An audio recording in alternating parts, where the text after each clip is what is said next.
a movie. It's called Saving Saving Cherry. Wow, how special is this?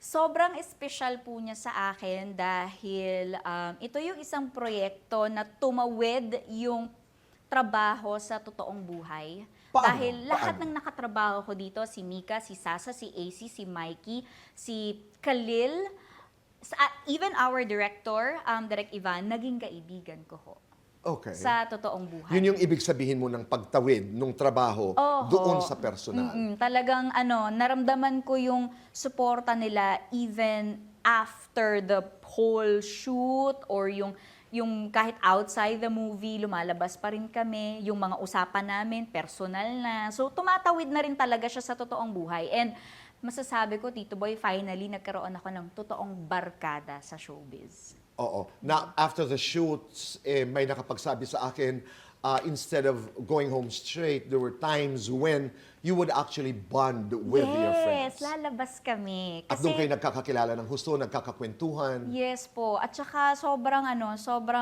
na-appreciate ko silang lahat. Kasi syempre ko, ano kung pagod ko, pagod din nila. Oo. Pero lahat kami, we really put in this conscious effort of actually taking the time to bond. Kasi yun din naman ho ang pundasyon ng pelikula eh. Kasi this is a movie about friendship.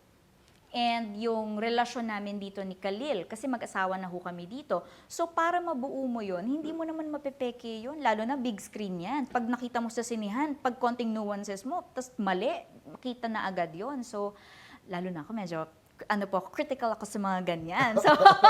So kailangan totoo, kailangan yung mapapanood ko, kailangan yung babayaran ng mga tao sa sinihan, totoo, at maramdaman nila yung gusto naming iparating na mensahe ng pelikula. And this is a movie, I don't know if these are your words, that unleashed your wild side. Rar, nakita niyo ba naka-lace ko Correct. ngayon? Corset. Napansin ko yan kanina.